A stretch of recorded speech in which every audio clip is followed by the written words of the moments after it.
Hey guys, we got a special coming this new year, 2024. We're going to be releasing these amazing podcasts. And we have a special guest, Vanessa Vargas, dietitian. And we're just going to get your diet right today. But before we even get going, and we're going to listen to her story, okay? So tell us a little bit, why did you choose the route that you went into becoming a dietitian? Yeah, well, it was, it started actually at a really young age, to be honest. I was about 12, 13 years old, and my grandmother was diagnosed with diabetes. So that was kind of my first, real view into nutrition and what it can do, whether it be a good thing or a bad thing, right? So at that age, I was pretty young, not much that I could really do for her. But even then, I remember I got her first diabetic cookbook. I was super excited for her to try it out. That's cool. That's cool. Where did you find that? Half price books. There you go. Yeah. That's always been my go-to. So I gave her the book in hopes that she would, try to implement some of these diabetic friendly recipes. And I remember her doing whole wheat pancakes. That was one of her staples. There you go. So that was pretty cool. But in the end, she did not have a very good time with diabetes. It led to uncontrolled diabetes. She had both below the knee amputations. So really, her independence was basically taken away from her, right? So this really impacted me because I saw, that this was really primarily due to nutrition. Yeah. This is definitely preventable through nutrition. And she, she was able to live a long life. She was actually 94 when she passed away. Oh, wow. Oh, wow. Yeah. That's amazing. Yeah. Great. But the quality was not good. So, as I got older, I decided to pursue a career in nutrition so that I can prevent something like that from happening to anyone.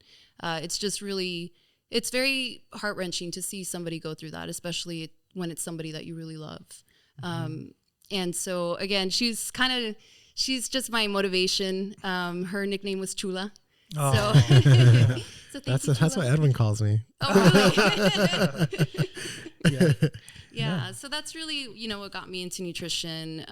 So, yeah, I wish it was through another way that I got through this journey, but I'm very happy with what I do. I really am. I feel like most of us have had some sort of, I guess, Family member or something yeah, like that. I guess, quote unquote, not so happy journey into where we're at. I feel like that's maybe why we're so driven, with the passion of why we do certain things.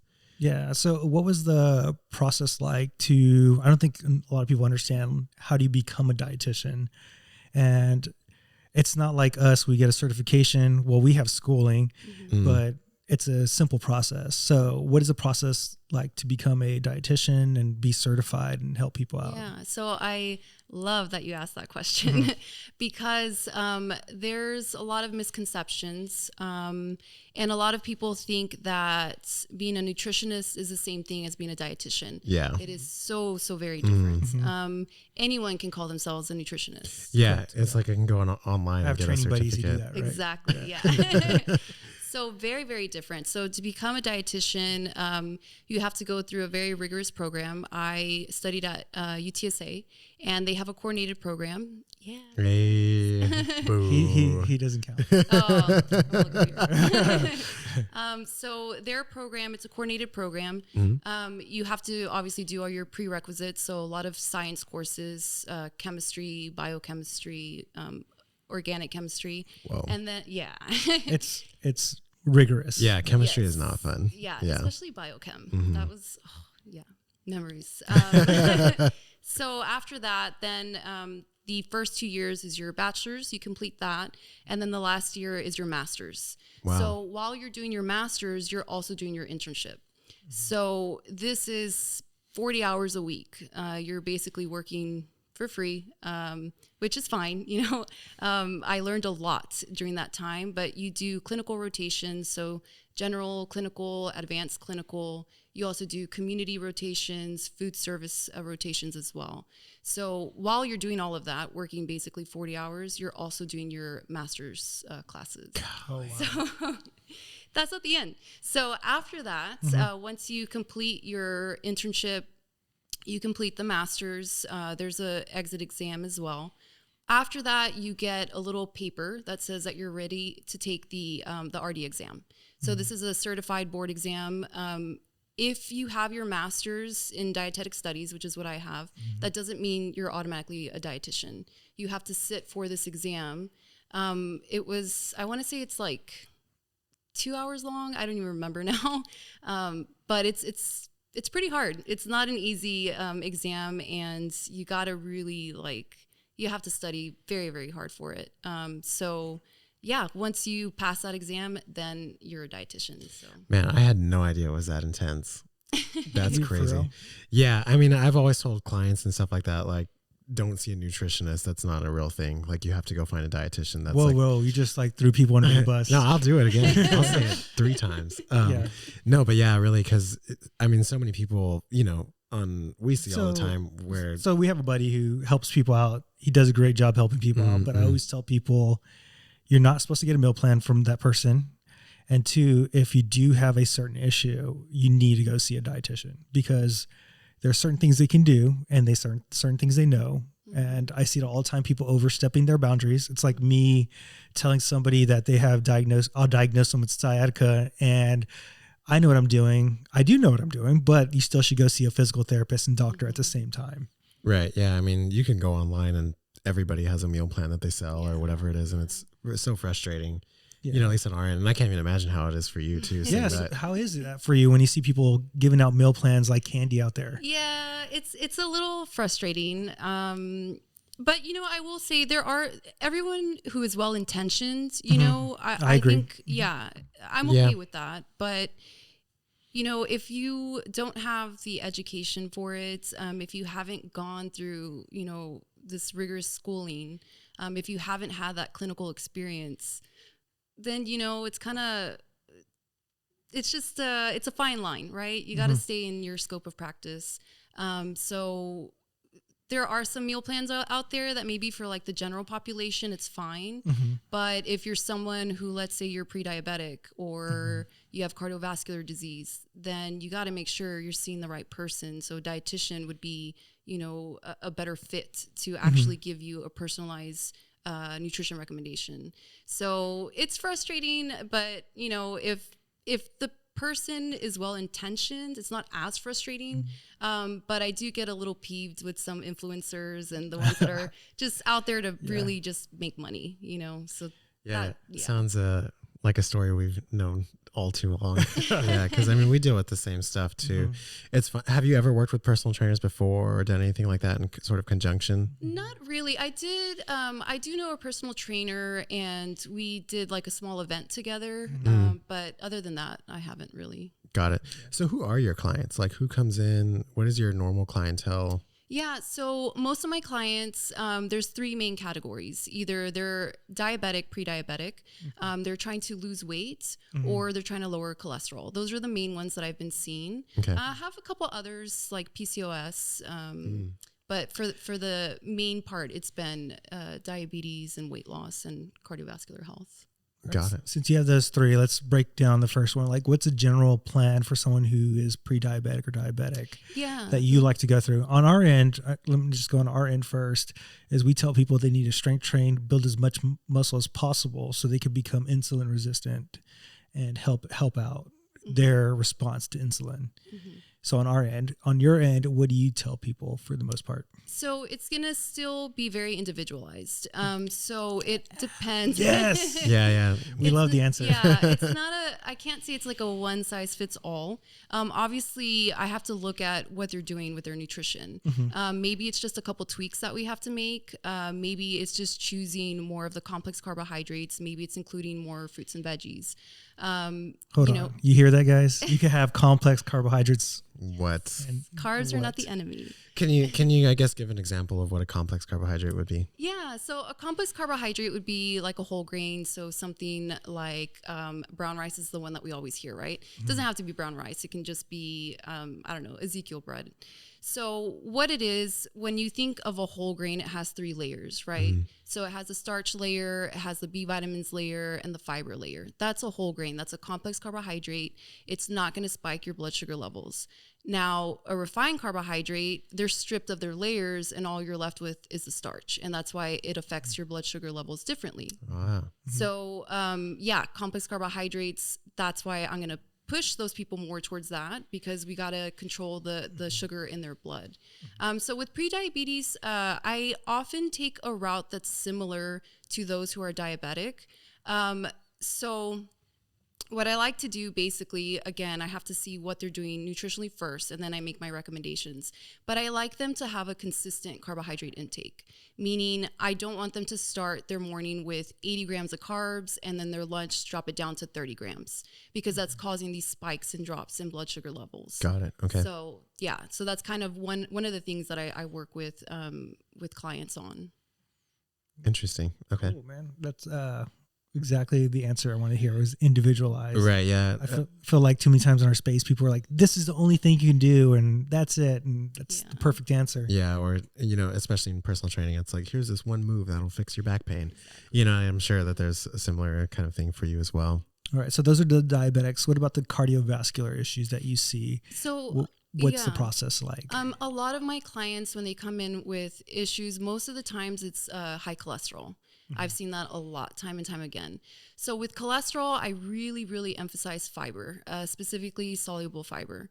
So the really great thing about soluble fiber is when we ingest it, it dissolves in water and it turns into like a gel-like consistency. Right. So that absorbs cholesterol, which is good, right? Because then we excrete it, and so that will reduce our cholesterol. So that for sure is something that I recommend. And I, again, have to analyze their current dietary pattern and see if they're getting enough fiber. Maybe they are, so then we got to do something else, right? Lots of fruits and veggies. So fruits and vegetables have plant stanols and sterols, and the chemical structure of these are very similar to cholesterol. So that's great for us, because then we end up absorbing more of these phytosterols and less of the cholesterol. So again, that reduces cholesterol. So those are just a couple of the things that I definitely emphasize. Is there any particular plants or fruits or vegetables that you would be like, okay, these are a little bit higher in soluble fiber? Yeah, so soluble fiber, I definitely always, this is not a fruit or vegetable, but I always go for oatmeal. Yeah. So oatmeal is the one that is going to have a lot of the soluble fiber. He's a big oatmeal guy, by the way. I do like oatmeal, yeah. And it's so delicious, right? So if you see on the oatmeal little canisters, you always see the heart on there. That's why. But yeah, and then things even like apples or citrus fruits, those will have some soluble fiber too. And that's usually like the consistency where, like you're saying, it sort of becomes like gel, right? Yeah. Like I've noticed it a lot on, I don't know, have you ever eaten cactus? I love cactus. Yeah, it's like it comes out of the bag and it's just all slimy. Yeah. And then when you cook it, like you see all the slime. Yeah. And you're like, that's the fiber right there. Yeah, exactly. Interesting. But I always say though, just as long as you're getting an array of fruits and vegetables and the whole grains, you're going to be getting enough of both the soluble and insoluble fiber. Got it. So yeah. Okay.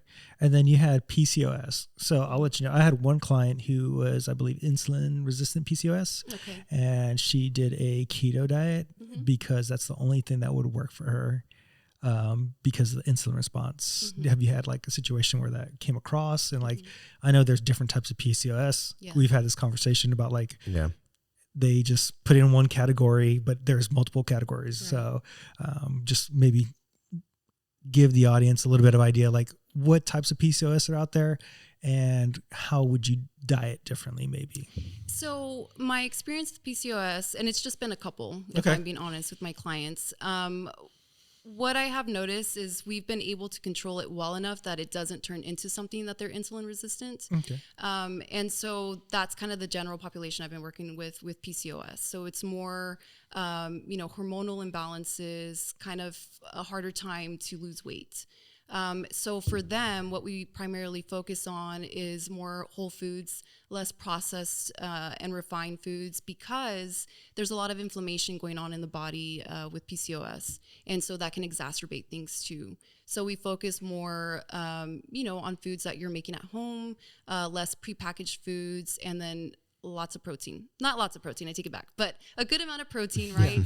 At every single meal. Yeah. And then again, choosing more of those complex carbohydrates to make sure that there's nothing going on as far as like the blood sugar spikes.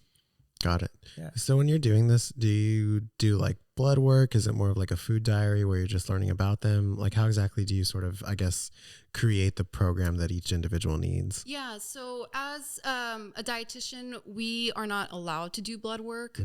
We can work with their doctors, and we can, request, maybe do a lipid panel or an A1C.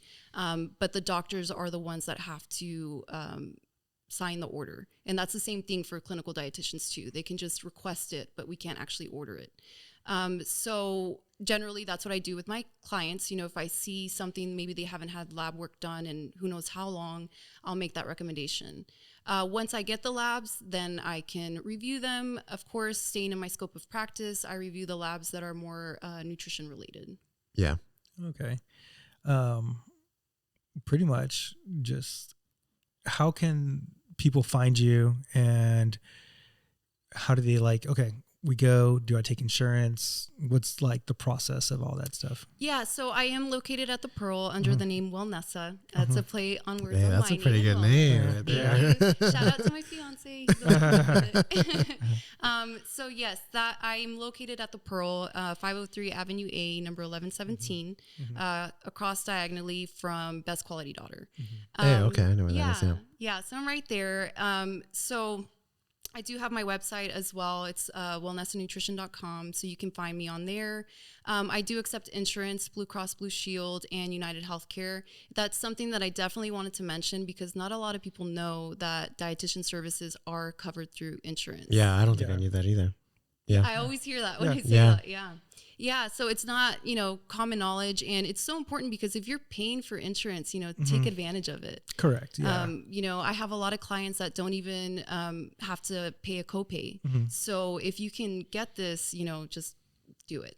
What if you don't have insurance? Yeah, if you don't have insurance, I do out of pocket. So my initial consultation is $125. Follow-ups are $75.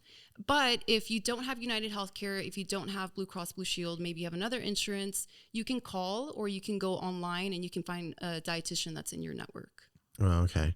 So I guess my question would be like, how does it work? Like if I were to go in, you said there's an initial consultation, and then sort of is do you check in with people like week by week? Is it a monthly thing? Do you give them a program, like a meal plan, or how does it work? Yeah. So the initial consultation, that one takes like about an hour long, and that's where I'm able to really gather all the information that I need, right? So we go over medical history, family medical history, medications, supplements, their nutrition. I also go over their physical activity. Again, staying in my scope of practice, right? I do make recommendations, but if they need something a little more personalized, then they can see a trainer. But after the initial consultation, once I have, all the information that I need, I make their care plan.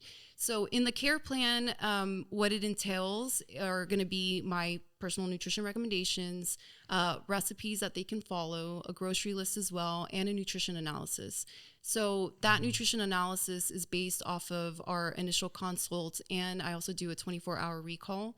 So that's where I ask everything that they ate the day before, and I let them know, before the consultation that we're going to do that. And I really emphasize, don't change what you're eating. That's the same stuff we tell people. I'm like, if you ate a bunch of Sour Patch Kids, tell me you ate a bunch of Sour Patch Kids. Yeah, exactly. And, another thing is that there's no judgment. I am a dietitian and I want to just help people feel happy and healthy. So I'm not there judging like, oh, you had Sour Patch Kids, I eat those too.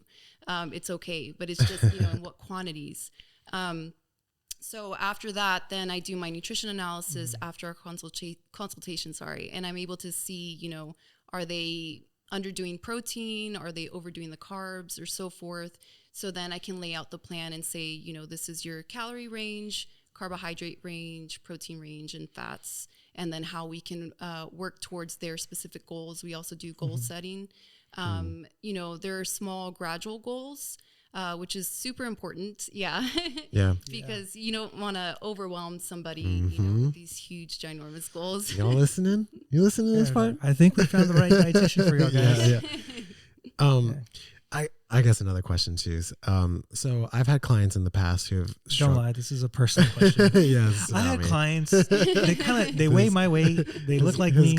His name was Nathaniel.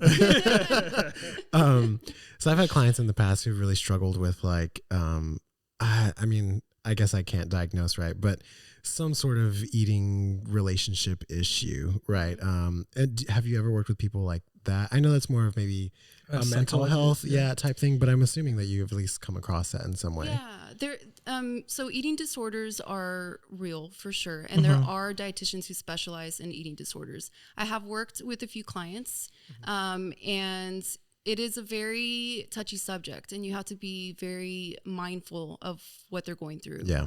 And you know, not even with just eating disorders, so many other people, there's so much emotion behind eating. You know, it could be an emotional outlet because of stress or sadness. So there's a lot that goes into it, and you have to just be very mindful of this and respect the person, and you have to meet them where they're at too. So if somebody comes in and I'm hearing, you know, maybe they're not saying I have an eating disorder, but I'm picking up on what they're saying. You got to be mindful of this, and you have to be mindful of the goals that you set with them too, right? So if they're coming in and they're giving hints of eating disorder, I'm not going to tell them, hey, you got to start tracking your food. That's going to be a trigger. So we work on a different aspect. We work more on healing the relationship with food. So again, that's why every individual is just so different, and it's not just one plan is going to fit all these other. Sure. Yeah. I don't know. I kind of want to dig a little bit deeper into that one, if you don't mind, but I guess like, where would you start with that? Cause I literally have a single client in my head, and it's kind of this one that I feel like got away from me, where I was like, I couldn't help the way that I wanted to because I just wasn't prepared. And there's a lot that I, you know, tried to do as well, where I was like, maybe you should go see a therapist, or seems bigger than just training or losing weight. Right. But how do you go about trying to like fix that relationship with food? If telling someone, cause in personal training, you know, most often we're told like, you know, track your macros, your calories or whatever, if you want to lose weight or whatever it is, but how do you get them to sort of improve that relationship with food, when it's struggling? Yeah. So one thing is, first of all, we have to take it one step at a time, right? So I take a deeper dive into what's causing this. Is it stress? Is it a childhood trauma? Is it something else that happened? Most of the time they can tell you, you know, I've had this since whatever happened. Yeah. If it is something that, you know, is beyond my scope, beyond nutrition, I will suggest, you know, like, have you know, sought out a counselor or a therapist, you know, and most of the times they're very receptive to it. And most of the times they have. But I kind of take a look at what they're eating in the first place. A lot of times they're actually not even eating much.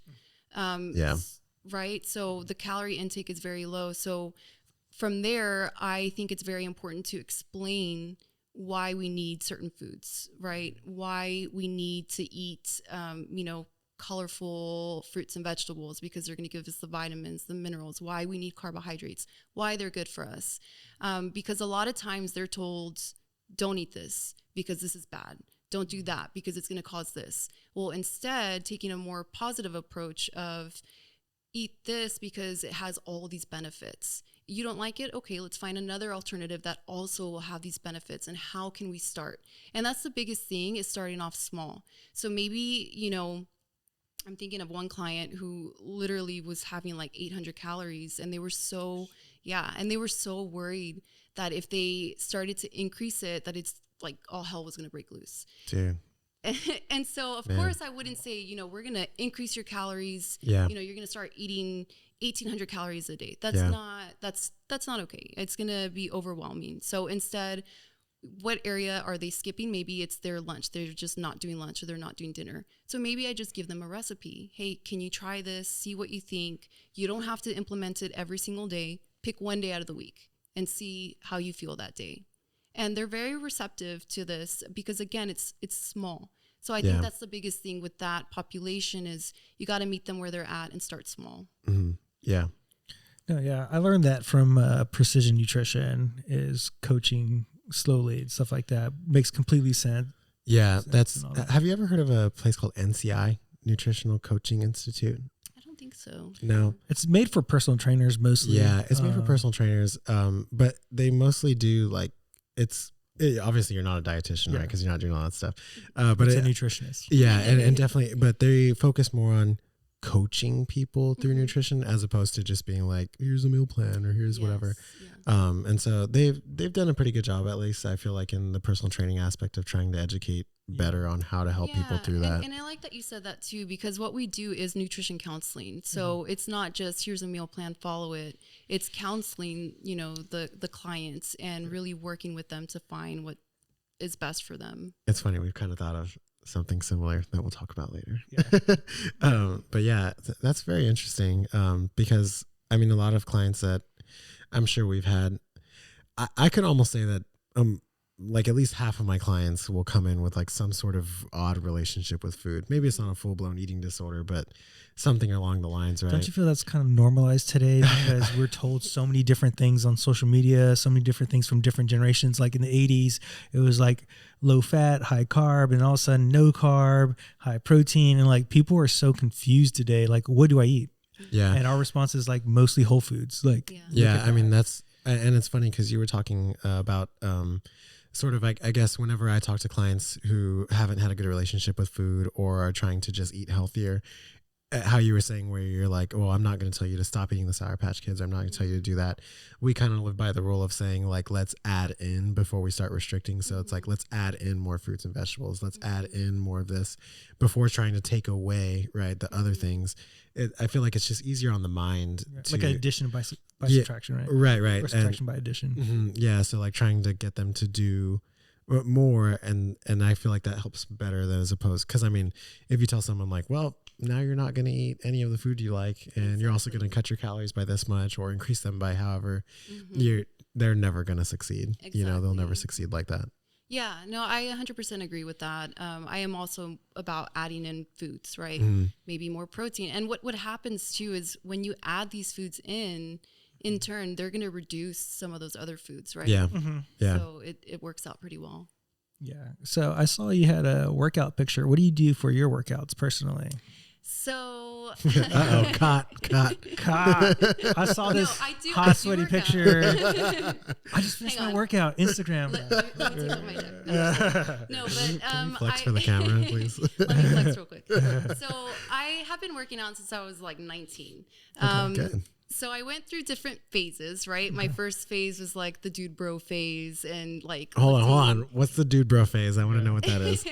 Well, to me, the dude bro phase is like just following bro science and just lifting really heavy and who cares about the form? Like just lift. Okay. Yeah. All right. I hurt my back like really bad. Okay. Like it hurt to sneeze at one point. Oh, wow. Yeah. So, but it was like 19. So yeah. But obviously as I got older, my goals changed. Now I just want to be healthy. Yeah. So I changed up my routine. I've always done strength training. It's so important for our muscle mass, bone density. So I definitely do strength training. I'm very proud to say that I actually do cardio. And the reason that I'm proud to say this is because I hate cardio. Yeah. I absolutely have never liked it. It was something that I found very boring. Oh yeah.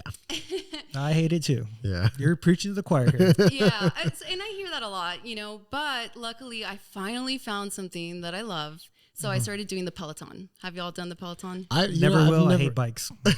I used to mountain bike a lot. Okay. Two of my clients have Pelotons right now, and they love them to death. Like that's like their favorite thing. It is the only thing that has got me to enjoy cardio. So I always tell people, like do the exercise that you enjoy, or that at least is a little bit. That's a good start. At least it's something that's not like like pulling teeth to get it to do it. And so with the Peloton, I I do 30 minutes and it goes by so fast and I am drenched in sweat. You know, I tried the elliptical, the Stairmaster, treadmill, and I was so bored. Oh my God, it's so bored. boring. Yeah. A lot of times we tell people, like, for cardio especially, you have to choose something that you like doing. Yeah. Exactly. Like whether it's a game, if you like playing basketball, cool. You know, Yeah. I like doing boxing. That's what I do, right? Yeah. Peloton, whatever it is, I'm right? a caveman. I flip tires and push the sled. Yeah, there you go. Yeah. Yeah. And it's just, it really, for cardio, I feel like it just comes down to like whatever, like you said, that isn't pulling teeth, right? Yeah, 'Cause just anything like that. You ask me to get on a treadmill, I'm going to walk outside because I don't want to do it. Yeah, it's just it's brutal. But I gotta say I'm very happy, and the reason that I'm like super ecstatic about it is because it's taking me this long, like this many years to finally find something that I really love. And I do have to give another shout out to my friend Audra, because she's the one that introduced me to the Peloton. Yeah. Okay. I was very like, Peloton, like, nah, it's not my thing. But So maybe you're a Peloton girly? I don't know Now about I this. am. Yeah. So You didn't see her on the Peloton- commercial the other day? yeah. Yeah. The classes look really fun. They are Yeah. really fun. Yeah. And there's high intensity intervals, steady state, Tabata, so many different ones. And like I said, the time goes by really fast. My resting heart rate has decreased a lot. Good. Like I was consistently like in the 70s, which is That's awesome. not that great. Cool. And now I'm down to like 60, 61 resting heart rate. So So you said you've been working out since you were 19. yeah. Yeah. So what do you do for strength training now?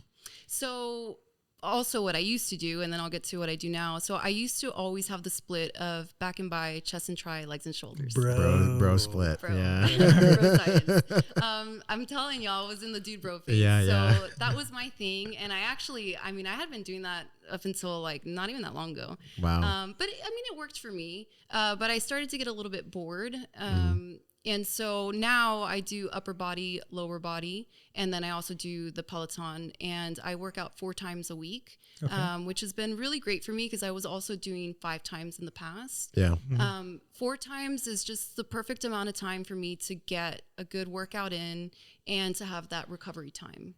Yeah. Because I don't think I was allowing my muscles to recover as well as they could have. So yeah, that's what I do. Pretty good insight. That's not that bad. Do you keep up with like the amount of steps you have per day? So that way you're like, oh, I have a kind of like a step goal to hit. I don't have a goal per se, but I do look at my steps, and if it's pretty low, I try to go out for a walk. On my rest days when I'm not going to the gym, I definitely go and I walk at least like 10, 15 minutes outside. Yeah. There you go. Right. You nailed it. Yeah. Because we always tell people too, it's like, it doesn't take that much. You know what I mean? It doesn't take that much time. It's not your whole day. Nothing like that. Like there's a recent research article saying that 10,000 steps rule. It's not really 10,000 steps. It's more closer to 8,000. And so we're like, it doesn't really take that much. Yeah, just some type of movement. And that's also what I tell my clients, whether, you're at least doing 10 minutes, like you have the entire day, you can squeeze in 10 minutes somewhere. Yeah, definitely. And maybe, if it's raining, you do something inside. Maybe it's like, I don't know, jumpy jacks or squats or something just to get moving. Do you tell them to do like a walk after a meal? Because I like to tell my clients a lot of times because your response to the food is a lot better if you just walk right afterwards, like 10 minutes. Yeah, exactly. So I definitely always recommend 10 to 15 minutes, especially for those who are working to get out of that pre-diabetic range. So that does help with digestion, and it helps with that blood sugar control. So I definitely do recommend that, yeah. And do you talk to them about sleep and how it could affect their behaviors eating? Yes. Yeah. Because this has been my number one thing I tell my clients all the time. You sleep horrible, your eating habits the next day is horrible. Yeah. So we have our hormones, right? Ghrelin and leptin, which make us hungry or satiated. And those can be thrown off when we're not sleeping enough. So I definitely talk about sleep. And a lot of the times that's during our initial consultation where I'm asking them about their sleep hygiene, because normally they think I'm just going to solely talk about nutrition, but it's a lot of things that it's a whole thing, right? Yeah. Many pillars of wellness. So I definitely touch on sleep, and we also, if needed, we set goals for sleep as well. What would be your recommendation, just generally? Yeah. So if you can get 8 hours, that's the best. But if it's not going to happen, you have, I don't know, kids or a job where you have to wake up really early, at a minimum, at least 7. 6 is kind of like you need to get at least 1 more hour. Got it. But the sweet spot, I always say, is about 8 hours. So you could probably anywhere from 7 to 9, you would say is like a decent range. Yeah. Okay. I think it's hard to get 9 for people nowadays. How many hours a night do you sleep? I get about 8.5 hours. Oh, okay. Damn. Knock it. Hard to get 9. You're just 30 minutes away. Yeah, I have to sleep. I'm a huge baby when it comes to sleep. Like, I don't function well if I don't get my 8.5 hours. No, I hear you. Do you set like a certain sleep hygiene routine, like at night, that you go through? Yeah, so I definitely try my best not to be on my phone. That's the one thing that I tell people. And, you know, it's super common to be on your phone. And one of the things that I found myself doing a lot of the times is looking at recipes. That was like my thing. Always at night, just scrolling and looking at recipes.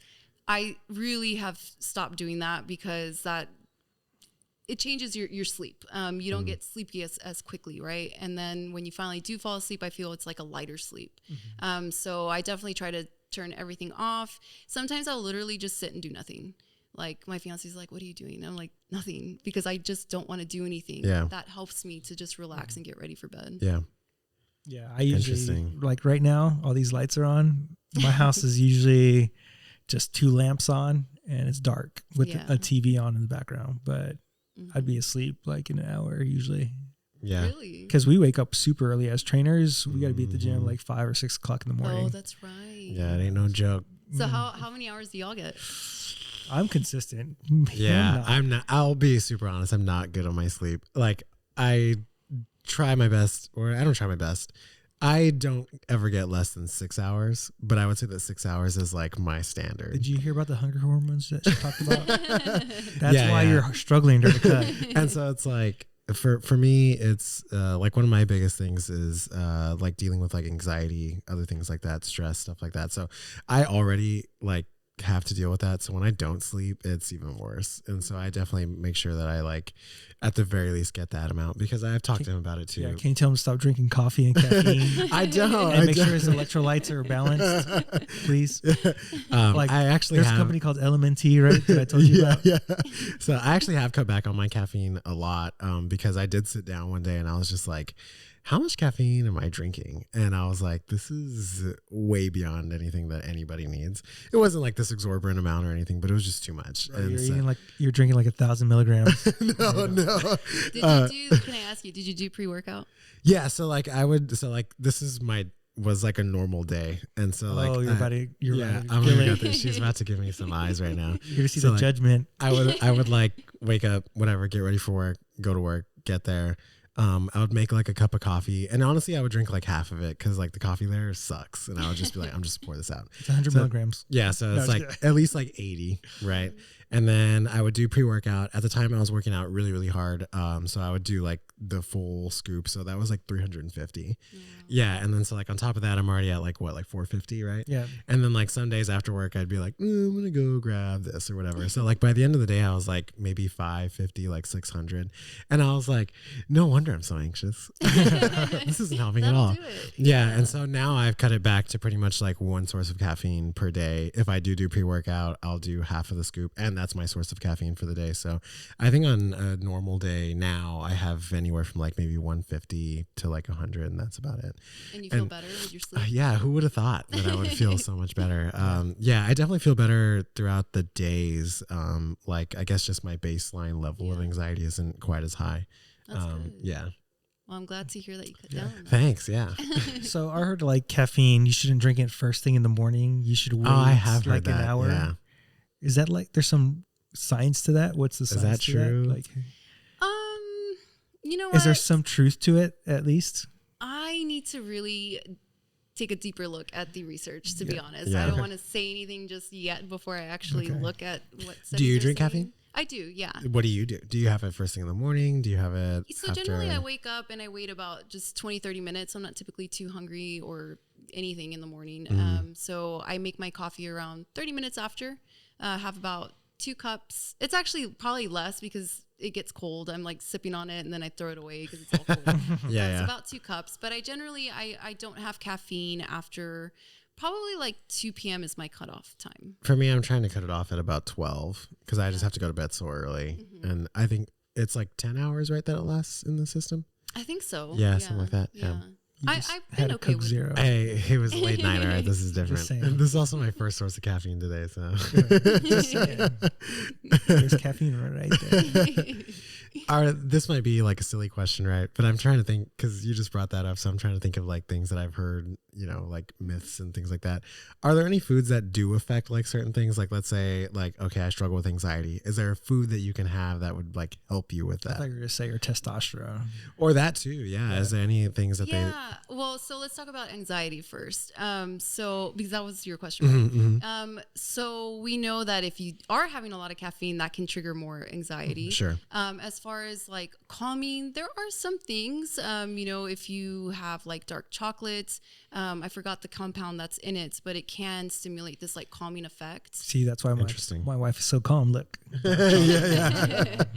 has it access at all times. So yeah. And the other thing is, if you just think about comfort foods, those in itself kind of help to reduce anxiety. But again, you have to be careful with that though, because then that can turn into emotional eating. Yeah. And you start overdoing it. As far as testosterone goes, you just got to make sure that you're getting enough zinc in your diet. That's going to help with testosterone as well. What are good sources of Damn, zinc? you beat me to the punch, you son of a gun. So animal products will have zinc. I'm a big animal product guy. Oysters have zinc, which I don't know if you would eat oysters. Dude, I freaking love oysters. Yeah, they're so good. I'm about to just order a whole bag full now. And in general, we do get enough zinc, but for some, they may not be getting enough. And that's when I for example, I did have a client who was having issues with testosterone. And for him, I did have him keep a food log. So I like to use Chronometer. And so on there, the reason that I like that is because it also shows those micronutrients. Is that like an app? Yeah. Okay. Yeah. So it's an app and you log in all your food. It's tedious, but it does give really good information. So on there, you can see your zinc intake. And so then, his zinc was low. We try to, pump it up naturally. If it doesn't happen, then we can do a supplement, which we didn't talk about supplements, but just as a side note with supplements, I always say like, just try to get it from food first. And then if needed, you can turn to a supplement. Yes, exactly. You're the perfect person we've met. Yeah, like, dude, you're we awesome. literally say the same thing. Like, I think we both say like supplements are called supplements for a reason, right? They're supplemental to what you should either do. Enhance or help a deficiency. Right. Yeah. They're not the answer, right? They're not something that you like, because I have a lot of clients who will be like, oh, I'm not getting enough protein. Should I take a protein shake or whatever? And I'm just like, I mean, I guess if like you're really struggling that hard, but like you really should be able to get this through food. If you're missing it by 20 grams every night and you don't want to eat a whole, burger or whatever it is, okay, cool, have a protein shake. But it's not like, have 3 protein shakes a day, because that's not how it works. Yeah, exactly. So it's just there to fill in the gaps. Right. And I always remember a video that they made us watch when I was in school about supplements and how loosely regulated they are. Oh my God. It's crazy, right? Yeah. They can be contaminated. They can contain really high amounts of what the product says it has, or really low amounts. And in that case, you're just throwing away your money. So supplements are it's something that you just need to make sure it's a good quality product, that it has that NSF or USP certification. So it's third party tested, and just make sure it's a quality brand. But yeah, that's just strictly filling in those gaps. I usually get ones, I forgot, I think it's called good manufacturing process, GMPs. Yeah. I try and go with ones that have that. I know you maybe don't, but I get the NSF ones. That's what I get. Yeah. Do you have any recommendations that you would give people? Yeah. So with the GMP, that's not the same thing as third party testing. And I want to say, don't quote me on this, but I think it's kind of quoter guys. I think it's kind of easier to get that. The GMP. Oh, okay. Like it's not like they go in and do batch testing or anything like that. So that's why I always steer people towards those little certifications, the NSF or USP certification. USP. Yeah, because that means that they have tested the product and it's not contaminated and it contains what it says it contains. Got it. Since we swiveled into supplements here, what type of proteins do you recommend? Whey, vegan? How do you decide collagen, protein for your client? Yeah, so it's going to depend. If someone is more plant-based, then obviously I would do plant-based protein. What are you looking for out of the plant-based protein? Like different types of plants in there, or just like one where it's just pea protein? What are you looking for? Yeah, so I'm looking for the ones that have less additives. So less artificial, junk in there. One of my favorites is actually Orgain. So they have an array of different protein powders, but there's one specifically that I really like. It's called Orgain Simple. So their simple version is very minimal ingredients. And the first ingredient I want to say is like pea protein. And I think they may use stevia in it, which I'm okay with stevia too. But it doesn't have a bunch of artificial, junk in there. Whey protein, same thing. I'm just looking for it to say whey and not, a bunch of other ingredients in there. And that's basically it. I mean, I like to, ask the client how they're feeling too with the specific protein powder, because for some they can get really bloated and gassy. So we just kind of work with that and see what's best for them. Guilty, Sophie. It took me a while to realize, like for me, for whatever reason, like whey protein, casein and stuff like that, I can't do it. I'm not necessarily lactose intolerant or anything like that. I don't know if it's maybe just maybe it was the brand I was using, whatever it was, but I've switched now to using a plant protein and I feel so much better. It doesn't taste as good, I'll be real honest. Which one do you use? I use Legion.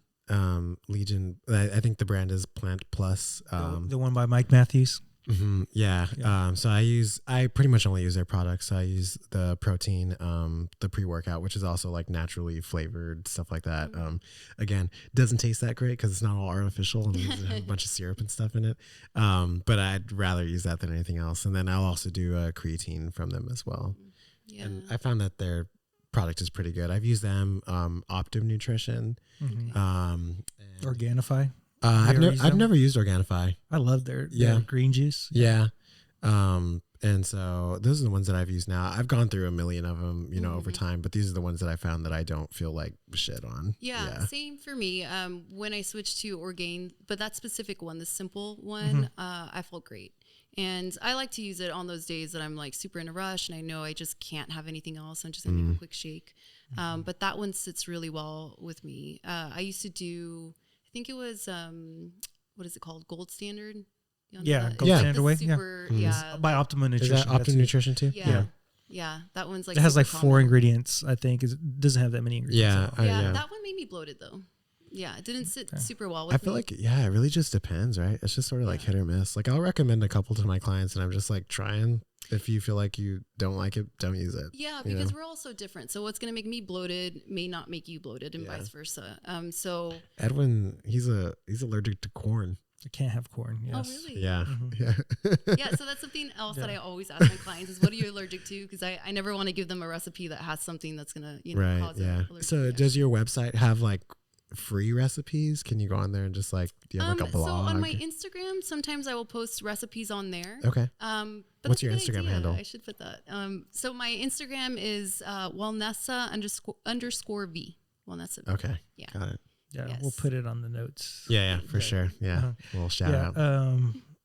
I think for this time around, this is pretty good because we could go into creatine and a bunch of different supplements. I know. I would love probably have you. Yes, forever, I could talk about this all day, or mushrooms, or ashwagandha. I could talk about all that stuff. So I think this is a good place to kind of stop, and y'all got a lot of information, and maybe we'll do another one with just about supplements or something like that. That way people can learn about that stuff. It was really nice to meet you. Yeah, definitely would love to do this again. I mean, you blew me away with everything. Saying the word "it depends." Individualize. Drove me crazy. This is awesome. That's all I should have said. I should and then just dropped the mic and left. Yeah. All right, guys. If y'all like what we're doing, please share, like, and subscribe. We're on Apple and Spotify. Also, if you're looking for a website, it's ssempowered.com. We have blogs, guides, and programs on there. Also, if you're looking for us on social media, it's Strength Solutions. And on Instagram, it's Strength Solutions Empowered. I'm Strength Solutions Edwin. I'm Strength Solutions Nathaniel. Until next time, guys, what?